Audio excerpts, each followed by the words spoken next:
Hello, everybody. My name is Brother Spencer Williford. It's great to have Sister Brittany Scarborough on today. How you doing today, Brittany? I'm good. Me too. Well, Brittany, just tell what the Lord has done for you.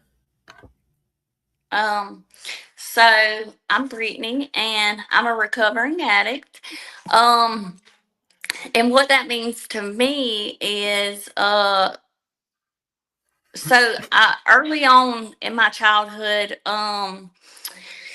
I come from a broken family, like most of us, and my dad was in and out of my life. My mom, she did the best that she knew how to do, being that she was taught the drug use was taught from a early age on, and so my mama, she worked late at nights. We were with our grandma a lot and things like that. So most of the time, my mom didn't really want to like hang out or do stuff. It just seems like she was always busy, and I felt like my sister, these are my feelings, but I felt like my sister got all the attention because she wasn't hyperactive like me and didn't have ADHD and all the things.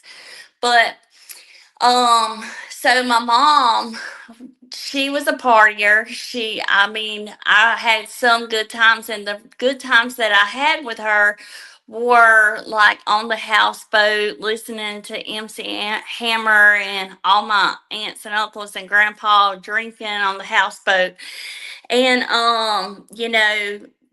those were moments where I thought that was fun.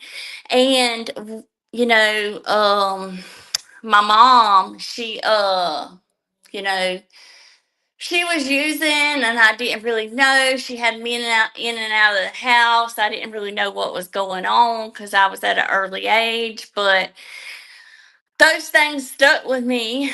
And when I got older, my high school years, I didn't feel like I was pretty enough or fit. I didn't feel like I fit in enough. I wasn't with the it crowd, and I wanted attention, so I was gonna grab it any way that I got it. And with that, my 12th grade year, I started drinking. And when I started drinking, it made me feel important. It made me feel good. I got started like early on blacking out. And that was fun to me. I didn't feel anything. I remember like not having all the thoughts in my head, and it just felt so good, and it felt like an escape. So after that, I was drinking. I started smoking cigarettes, and then for my nephew's okay. So then I got pregnant by this older guy's by this older guy, and I was sick the whole time pregnant. I wasn't really drinking, I don't think, at this time. Maybe I did some, and hold on. And when I was, I anyway, the baby had complications. They couldn't figure out what was going on, so I was going back and forth to Memorial Health Hospital because they had to give me a spinal bifida and amniotesis. They thought the baby had all these things. Well, so I met with the baby daddy, and he was like, he gave me about $2,000 so I can have a abortion. And I didn't. I kept the money and spent it how I wanted to. And I lied to him. Well, I ended up getting real sick with preeclampsia and toxemia at the end of my pregnancy, and they rushed me to the hospital because my blood pressure or something went up, and the baby died 2 hours after I gave birth to him. Well, it was like the first time my family came together for me. So I didn't want this child. I didn't want anything to do with this child. I didn't want to be a mom. I didn't want responsibility. And so people coming and bringing me flowers and stuff to the hospital, it felt good. And I remember, crying and all the things when I didn't even really know what was going on because I was out of it and drugged up from having the baby. But I loved the attention. I loved how it felt. It was like a drug to me. And then we had the funeral. He died. And my life became so unmanageable. I had moved to Statesboro and pretended to be in college, trying to get a degree in nursing, and I wasn't even doing any of that. I was down there smoking, drinking, and doing cocaine. That's when cocaine was introduced to me, and life got wild. I was doing it with everybody. I went to jail down there, and somehow I came back to Jessup. And when I did, I met another guy, and the history just kept repeating itself. Well, this guy liked pills. I started doing pills with him. I got pregnant with my little girl, and when I did, I remember wanting to get pregnant because I didn't want him to leave me. I wanted him to love me, and I thought that that was going to keep us together. And it didn't, but in my mind, I would have him forever. And so I got pregnant with Harley, and when I got pregnant with Harley, he was on pain medications, and at the end of it, I started using pain pills with him. Like I was taking like methadone, Roxy's, and stuff like that. Well, I had Harley. She didn't have anything wrong with her. And after that, my life spiraled out of control. I started snorting Roxy's, and from snorting Roxy's to about 3 months later, I was IV using pain medication. And I was bruised up. My arms were so bloody and bruised. I sold everything in our house, uh from the furniture to anything I can get a dollar for, because I wanted some pills to get high, and I wasn't taking care of Harley. She was the last person. I didn't care if she needed a diaper change or food. I would leave her everywhere. um and so after that, I robbed somebody when I went to Jacksonville. I went to jail.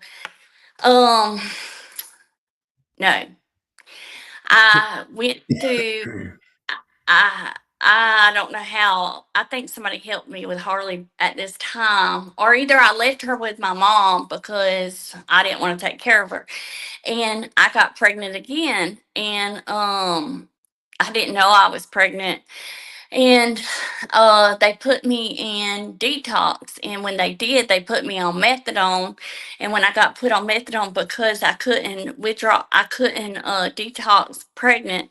I I got sent to Gateway and Brunswick and no, Florida, Jacksonville, and they started dosing me at the clinic. I met with an adoption agency because I wasn't going to keep the baby, and those people were paying for my dosage, and like life just got uncontrolled. I was so out of control. I had the baby. I robbed the lawyer because he was letting me answer phones to make money, and I took all his wife's jewelry and stuff. And from then on out, after I had the baby in jail, I was in Duval County, and I got a check for having the baby for the family, all the things, and I did it again. History kept repeating itself because I knew that if I did that, I would be able to get high, and it took me to those levels. And so I had two babies I gave up for adoption, and after that, you know running the streets, robbing people, doing everything I can to get high. I wasn't even discharged the last time from the hospital, and I left so I can go get high with staples in my stomach. And you know, after that, I robbed another person. Well, I ended up going to jail for a while at in Wayne County because I robbed a big person there, and so with that, I went to court, and they sentenced me to Promise of Hope Tatnall, which Promise of Hope Tatnall is like identity off of this. Well, when I went there, I went through the program. I was bad. I broke all the rules. I did everything that I wanted to do. Um, because they are so structured and you have so many rules to go by, but I didn't follow any of them. So, about 10 or 11 months, I got discharged from the program for breaking a lot of rules. And my probation officer, I think she came and seen me in jail, or she talked to Mandy, that was the CEO of Promise of Hope Tatnall, and she sent me back to Promise of Hope Tatnall. And usually she would not give second chances like that. So that was God doing for me what I couldn't do for myself. Because if I would have went home at 10 months, I would have got high. I didn't know any other way to live. So I came back in the program. I had to start over, and I did another year there. And somehow something changed. Like, I, it was only God, because I wouldn't be where I'm at, because with all that, I got a job at Promise of Hope Tatnall, being a counselor there, and I worked there for 4 years. I was able to save up money, get a car, fix all my teeth. Um, I was able to have joy, and I was able to work on things in my life that are unacceptable, and it changed my whole outlook. Like, I'm not perfect, and I don't pretend to be. I mess up every day, but this program and what God has did has taught me to be honest about my failures. And Amen. um and the thing is, like, stuff don't even really matter. The stuff is good. Like, I got a new car in recovery. I got a husband now. I have a bonus child. All those things. But the inside is what matters, and Amen. what God restored for me was, I have joy. I laugh. I care about other people. I do for other people without expectations. My husband's little girl that we have, her needs come before mine, where when I had my child, my needs came before hers. And that's what God has done for me. Like, and I'm a counselor at Promise of Hope in Dudley now, and I get to help save women's life that are just like me. He uses my testimony and what I've been through to help other women like me to know that they have a way out, and that there's no bottom that you went to that you can't come out of with God. Amen. Yes. Amen. And like, I might say a bad word, or I might get angry when somebody slow pulls out in front of me because I think it's my highway, or but I have a conviction in me that rises when I do those things, and I'm grateful for what God has did in my life. Amen. I was thinking about this, Brittany. Like I said before we jumped on live, I remember I met you back in February at the event, y'all. Man, I agree we sung, and I'm telling you what, I told Jessica, I gotta get Brittany on live. She said, Brittany, I said, yeah. And little did I know, Jessica was telling me about your story. And I'm telling you what, thank God for what He's done for you and what He's doing for others. Yes. Amen. And the best truly to come. Thank you for coming on and sharing what the Lord has done for you. If Yes. there's Thank you somebody for that, having me. hey, you welcome. You're welcome. I want to say this too. If you're bound, if you need some help, go visit Promise of Hope. Go visit Promise of Hope, and they will help you out. But most of all, find Jesus. He's the one that's able to help you out. Amen. Absolutely. Amen.